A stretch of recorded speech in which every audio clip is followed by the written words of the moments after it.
How you doing, guys? I'm Richard. I'm from Yes I Can Project Group. And today I had enough of just sitting at home and doing nothing. Today I decided to make this video and to stand up and speak what I think. Look, we're a company, Yes I Can Project Group, i.e. Yes I Can Renovations, is a company that the whole premise of our business is our clients. And to make sure our clients are safe, to make sure our clients have a say. Our premise of the business is to make sure that we work for our client. And I've had enough of sitting on the sideline. Today is the day that I speak up, not only for my clients, but also for my tradies and for my company. Guys, as we all know, there's this new lockdowns, okay? And shutting down of all the job sites and construction sites, okay? Guys, that's not how this economy works. And it's not as simple as saying, okay, let's close down all the construction sites. That's not how it works. Guys, there are so many issues that are not being addressed by media, by the government, by anybody. Okay, and all the ones that are actually speaking is falling on deaf ears. So today I want to take a bit of your time and a bit of my time to try to get the message across of what we're facing, what my customers are facing, what my tradies are facing, and some of the problems that we have in the industry. Some of it is part of our fault, some of it's part of the tradies' fault, and some of it is part of the government's fault. But today we're going to talk about and we're going to address as much of this as we possibly can. Because I'm sick and tired of sitting at home, listening to the news and wishing I had a voice. I have a voice. I've got a YouTube channel, I've got social media. We're one of the fastest growing businesses in Sydney. Today is the day that I don't think about how I look and how I present to people. Today is the day that I actually stand up for what I think is right. Okay? Also, whoever heard me this morning on the Ray Hadley show, I had to be really mellow on that show, okay? Because I didn't want to get perceived in the wrong way. This video has given me time to gather my thoughts and to put it in a perspective to give you guys my train of thought and what I think is going on at the moment. Okay? Let's start off with these snap lockdowns. Okay? Guys, you can't just issue an order on Saturday, right? The last day that most tradies work, and expect us by Sunday night to make all our properties safe, all our construction sites safe. You can't do that, right? I've got 2 customers in particular, right? I've got 15 jobs that are going. Some of those jobs I can hold off on, okay? They're not urgent, but some of them are urgent. I've got one customer in particular who's living in an Airbnb. And this is for you, Gladys. If you're going to lock down the economy for 30 days, say it's 30 days. Don't say it's 14 days, get everyone's hopes up and then extend it. Because this is what's been happening since the beginning of COVID lockdowns. Not once have we been given a 14-day or a 7-day order and they've stuck to it, ever. Since the beginning of the COVID restrictions.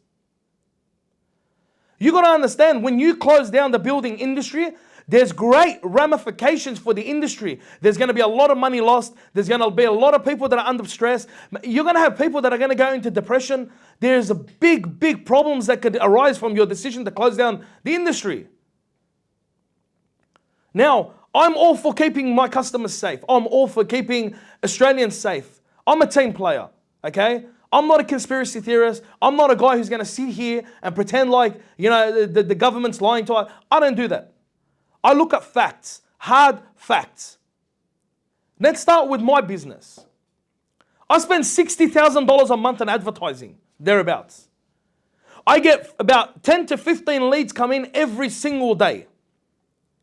On average, it takes my customer, okay, 4 to 6 weeks to convert from being a lead to doing the quote to making a decision to giving us a deposit.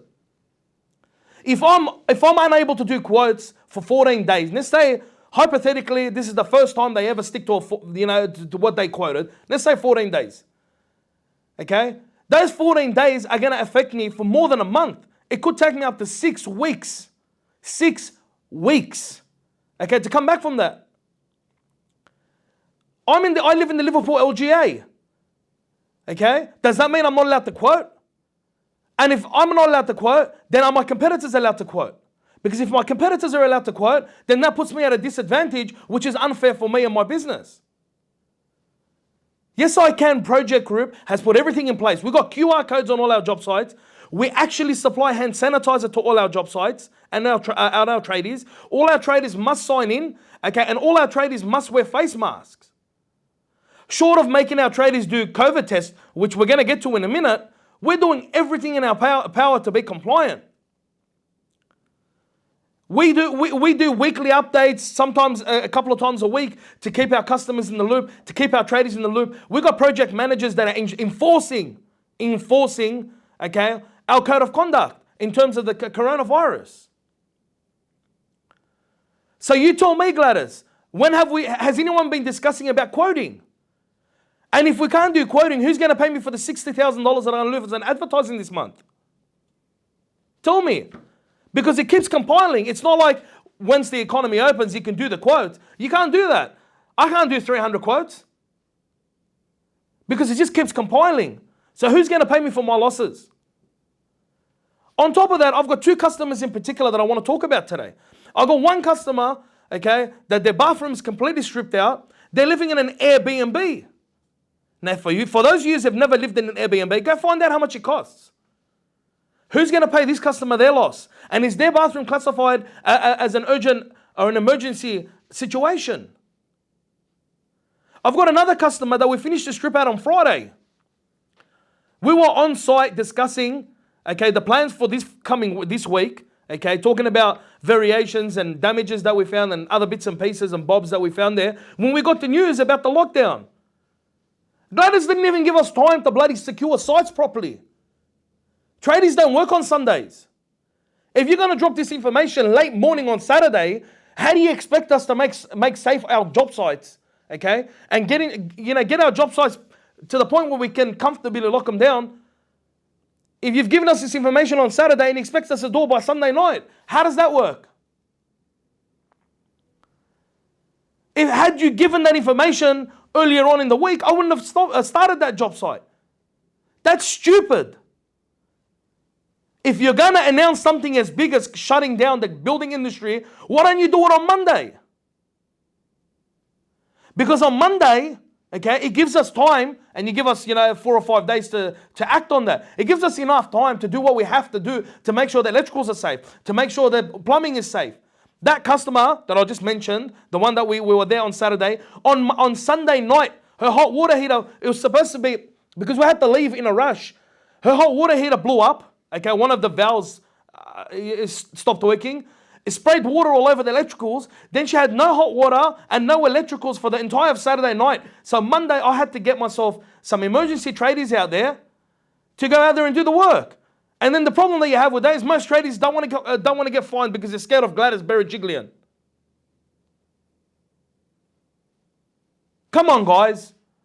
People's livelihoods are at stake. Customers are at stake. This customer has a half an open house. The only thing separating her from where she's living inside the house to the demolition that we've done, okay, is a cavity sliding door. And in all you contractors out there that know anything about cavity sliders, you know that they're getting breeze. You know there's no way to really secure that door. You know what the problems are with that. God, what do I do? How about the multi-pour concrete sites, the bigger sites, right? The bigger sites, the ones that are doing multi-day concrete pours. What do you expect them to do? Just stop? If you leave half a concrete pour to cure for 14 days and then you add another half to it later on, do you know what that means? It's going to crack. You're going to have problems with it. It's cured at different times. It's no longer one slab. How about the builders that are framing? The framing's just gone up for residential properties, timber framing. You can't leave that exposed for 14 days. And who's going to pay for the repairs? Waterproofing.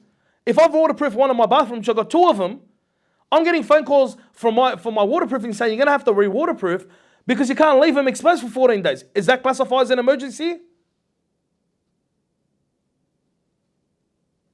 And then if I make a decision, which I have made a decision, I'm going to stand up for my customers. I'm going to stand up for what's right.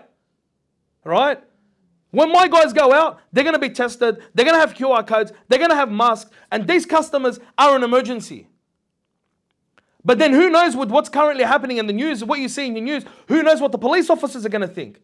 Not that I have anything wrong, anything against police officers, they're doing their job. But if you're going to bring out an order this big, at least put some foresight into it. At least put some information behind it. At least think about it. At least hire a professional that's in the industry that can give you the ins and outs of the industry. So you tell me. I was watching the news the other day. There was a lady, I think she was on Channel 9. And she said, I can't get my bench top done. And then Gladys jumps on and goes, don't worry, you'll be able to get it done. Emergencies will get done. What was a bench top now an emergency? You tell me, what's an emergency? Even the HIA, I'm a member of the HIA Master Builders. Even the HIA and the Master Builders, normally they put out a press, something to clarify. They can't even clarify at the moment because there's so many loopholes, so many uncertainties, so many unknowns that they can't even clarify it for us. You call fair trading, you ask 10 people, you get 10 different answers.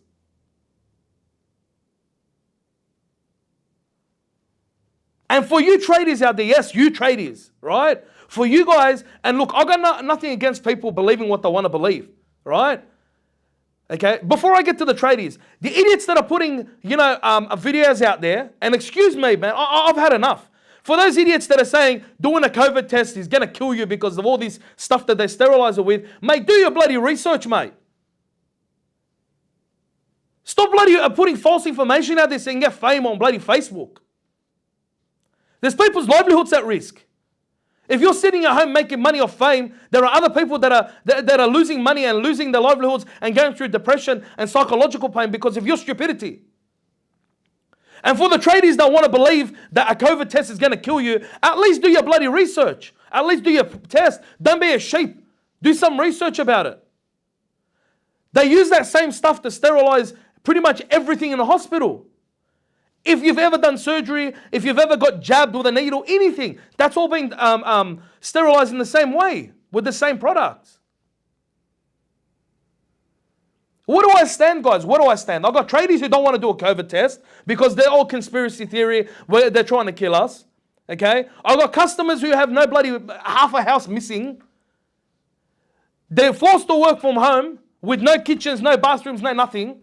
Their kids have to study from home. And I'm sitting here trying to cop it from every angle. Half our suppliers are closed. So even if I wanted to go back to work, half our suppliers are closed. What do I do? Who's paying my staff? And Gladys, next time you come up with something as great as shutting down the building industry, which you know is the biggest thing that's happened since COVID-19 started, at least have a payment package that helps. Half the tradies are not even eligible for the bloody COVID disaster relief thingy. And if they go on Centrelink, they get paid $600 a day. An average tradie needs, his livelihood is based on, $1,500 to $2,500, if not more, average tradie. He's got bills, he's got insurances, he's got public liabilities, okay? He's got repayments on his bloody vehicles. He's got work cover. Is this all going to stop? Or do we have to continue to pay for it? He's got his home loan and mortgage. People like me who have warehouses and showrooms and offices, what happens then? You guys make that decision. I went through this when we first started COVID-19. I deferred all my payments on my loans. Do you know what happened? I got bitten in the butt later on. I couldn't refinance. I couldn't get a car. I couldn't do anything. Because as soon as you defer your payments, the bank no longer wants to lend you any money. How's that fair? Guys, I didn't want to do this video. I've had enough of this. It's time for us to talk. It's time for us to stand. I'm not saying go and riot. I'm not saying go defy the law. I'm not saying that. I'm saying that people like me who have a voice, who have the power, who have a videographer that works full time, who's got the social media following, who's got the YouTube channel, those of us who have the radio contacts, we need to stand up. And Ray, I applaud you. I applaud you, Ray. Obviously, I couldn't say all this stuff on the radio today. Come on, guys.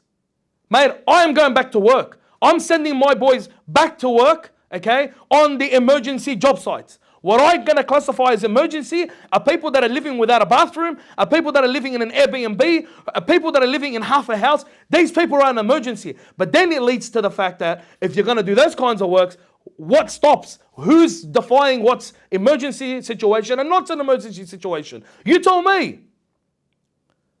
Even on one of my job sites, the one that we've stripped out half the house, it's unsafe for her pets to go in there. So her pets are now locked outside, okay, in the weather. where they normally lived in that part of the house. Do you see what the problem is? It's a never-ending situation. If you want to do something, if people are defying the law, come up with a rule that hurts their pockets. Okay? Not only issue fines, I think you should associate it with demerit points. Okay? Make it mandatory for the trades to do COVID testing every 3 days or 7 days. Make sure that it's on the builder like myself, and I'm willing to take this responsibility, that all our tradesmen that come on our sites have to check into the QR code. Make it mandatory that any tradesman caught on a job site without a face mask on, okay, make it that they get fined. Why do I have to do all this? Why do I have to tell you how to do your job? Guys, this rant's gone on longer than I expected it to. It's coming from the heart, guys. It's coming from the heart. I have had enough. I think most tradies have had enough. I'm not losing anywhere near enough, near the same amount of money as, say, big companies like Meriden Homes and the larger companies are. Right? Those guys are in a whole world of hurt. But at the same time, when you're building a house, like a new build, it's not really affecting the customer. As a build business, you're going to probably, if you're in framing stage, you're probably going to lose a bit of money, or in the pour stage or whatever. There are certain stages in a build where they have to be completed. Second story additions is another one. But come on, guys. You can't just shut down, okay? Shutting down the building industry shuts down the economy. I don't know if anyone's realized, but the building industry is what's keeping this economy alive. It's what's keeping this economy alive. I'm not going to stand here while I lose everything. I'm not going to stand here and sit behind this desk and not have a voice while the government makes decisions on my behalf and makes me lose everything and puts my guys in stress, okay? And puts my customers in stress and gives us mental health issues. Guys, if you'd like to email me, you can email me at info@yesican.com.au. Visit our website, yesican.com.au. Contact us, 1-800-300-937. That's 1-800-300-YES. And again, guys, I'm sorry about this video, but it had to be said. And don't forget, guys, at Yes I Can, if we can't do it, no one can.